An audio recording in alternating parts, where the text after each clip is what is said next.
was the summer of 1965. I had just gotten a new job as a professor at Princeton, and my boss's assistant had been assigned to meet me for a drink to celebrate. On nights like these, I'd hide my late wife's bracelet under my sleeve in hopes of subconsciously warding away unwanted female attention. It was always effective, until the day it wasn't. Martha, would you come in here for a minute?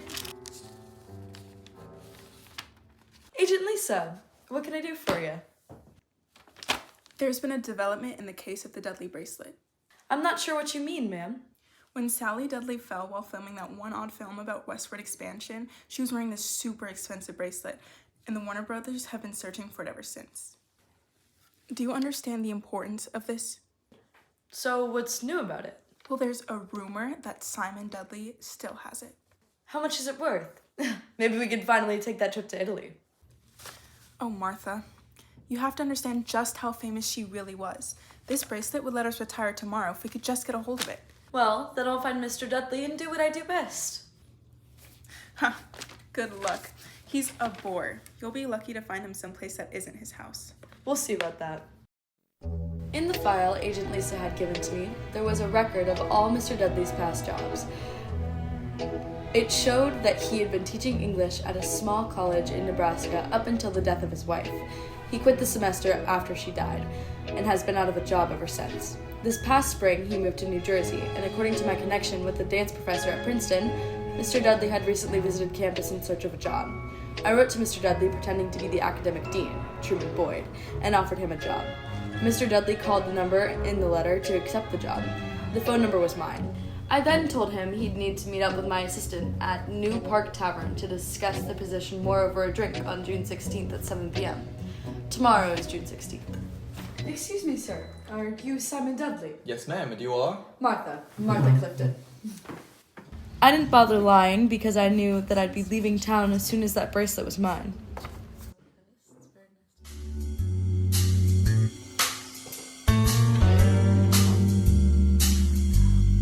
As we discussed my new job more and more, I knew this Martha girl would be quite the problem for me.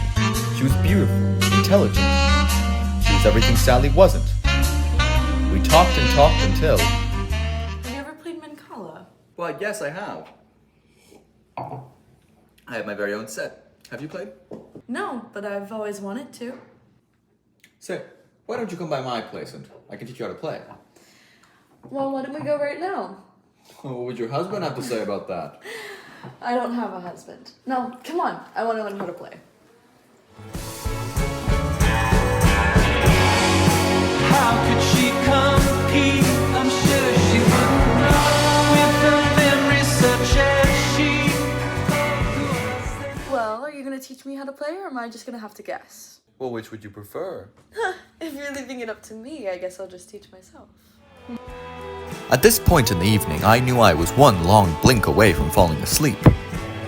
I knew I needed to keep this woman entertained, but something felt off.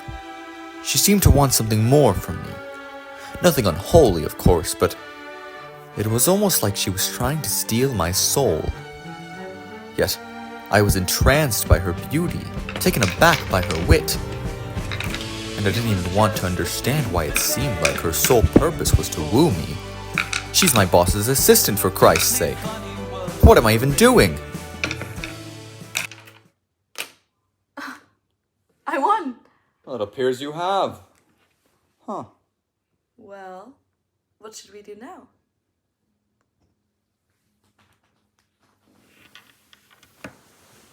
Oh, finally. God.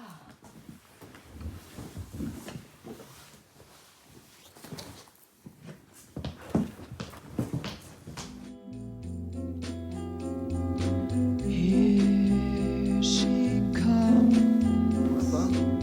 You better watch your step. Martha! She's going to break your heart in two. It's true. It's not hard to realize. Just look into her false-colored eyes. She'll build you up to just put you down. not a clown, 'cause everybody knows the things she does to please.